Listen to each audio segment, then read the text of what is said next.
Manufacturing business രംഗത്തെ 100 പുത്തൻ ആശയങ്ങൾ. ഒന്നാമത്തെ എപ്പിസോഡിലേക്ക് എല്ലാവർക്കും സ്വാഗതം. ലക്ഷങ്ങൾ നേടാം ഈ നാടൻ ചിപ്സ് കൊണ്ട്. നമസ്കാരം. ഇവിടെയെല്ലാം പ്രിയപ്പെട്ട ഏത്തക്ക ഉപ്പേരി വെറുമൊരു പലഹാരമല്ല, കോടികൾ നേടാൻ കഴിയുന്ന ഒരു ബിസിനസ് അവസരം കൂടിയാണ്. ഒന്ന് ചിന്തിക്കൂ, കർഷകൻ 1 കിലോ ഏത്തക്കായ്ക്ക് 30 രൂപ കിട്ടുമ്പോൾ ഇതേ കായ ചിപ്സാക്കി ഒരു മലയാളി സംരംഭകൻ ഒരു വർഷം നേടിയത് 34 കോടി രൂപയാണ്. ഒരു നാടൻ പലഹാരത്തെ ഒരു ഗ്ലോബൽ ബ്രാൻഡാക്കി മാറ്റിയ ആ ബിസിനസ് രഹസ്യമാണ് നമ്മൾ ഇന്ന് കാണാൻ പോകുന്നത്. പാരമ്പര്യത്തിൽ നിന്ന് ബ്രാൻഡിലേക്ക്. കുറച്ചു കാലം മുമ്പ് വരെ കേരളത്തിലെ ചിപ്സ് വിപണി ബ്രാൻഡിങ്ങോ ആകർഷകമായ പാക്കേജിങ്ങോ ഇല്ലാതെ ചെറിയ കടകളിൽ ഒതുങ്ങിയിരുന്നു. ഈ സാഹചര്യത്തിലാണ് ആലപ്പുഴക്കാരനായ മാനസ് മധുവിനെ പോലുള്ള സംരംഭകർ അവസരം കണ്ടെത്തുന്നത്. എന്താണ് നമ്മുടെ ചിപ്സിൻ്റെ രഹസ്യം?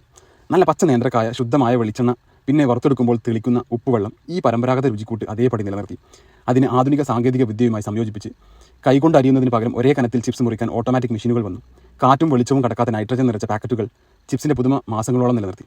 ഉപ്പുരസത്തിനപ്പുറം peri, sour cream and onion പോലുള്ള പുതിയ രുചികൾ വന്നതോടെ ഈ നാടൻ വിഭവം യുവാക്കളെയും ആകർഷിച്ചു. വിജയഗാഥ ബിയോണ്ട് സ്നാക്സിൻ്റെ കഥ. ഉയർന്ന ശമ്പളമുള്ള ജോലി ഉപേക്ഷിച്ച് 2018 മാനസ് മധു ബിയോണ്ട് സ്നാക്സ് എന്ന സംരംഭം തുടങ്ങുന്നത്. ഷാർക്ക് ടാങ്ക് ഇന്ത്യ എന്ന പരിപാടിയിൽ നിന്ന് 50 ലക്ഷം രൂപയുടെ ഫണ്ടിംഗ് ലഭിച്ചതോടെ ബിയോണ്ട് സ്നാക്സ് ഇന്ത്യ മുഴുവൻ ശ്രദ്ധിക്കപ്പെട്ടു. ദിവസേന 700 കിലോ ചിപ്സ് ഉൽപ്പാദിപ്പിച്ചിരുന്ന സ്ഥാനത്ത് നിന്ന് 3800 കിലോയിലേക്ക് ഉൽപ്പാദനം കുതിച്ചുയർന്നു. ഇന്ന് ആമസോൺ, ഫ്ലിപ്കാർട്ട് പോലുള്ള ഓൺലൈൻ പ്ലാറ്റ്ഫോമുകളിലും സൂപ്പർ മാർക്കറ്റുകളിലും ബിയോണ്ട് സ്നാക്സ് ലഭ്യമാണ്. ഇന്ത്യക്ക് പുറമെ അമേരിക്ക, UAE, ഓസ്ട്രേലിയ അടക്കം 12ലധികം രാജ്യങ്ങളിലേക്ക് അവർ കയറ്റുമതി ചെയ്യുന്നു.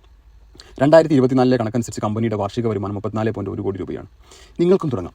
ഈ വിജയഗാഥ കേട്ടിയത് വലിയ മുതൽമുടക്കുള്ള കളിയാണെന്ന് കരുതേണ്ട. ചെറിയ രീതിയിൽ ഈ സംരംഭം തുടങ്ങാനും സാധ്യതകളുണ്ട്. ഒരു ചെറിയ യൂണിറ്റ് തുടങ്ങാൻ ഏകദേശം 8 ലക്ഷം രൂപ വരെയാണ് മുതൽമുടക്ക് കണക്കാക്കുന്നത്. ഭക്ഷ്യ ഉൽപ്പന്നമായതിനാൽ FSSAI, GST രജിസ്ട്രേഷനുകൾ നിർബന്ധമാണ്. ഭക്ഷ്യ സംസ്കരണ സംരംഭങ്ങളെ പ്രോത്സാഹിപ്പിക്കാൻ സർക്കാർ തലത്തിൽ നിരവധി പദ്ധതികളും സബ്സിഡികളും ലഭ്യമാണ്.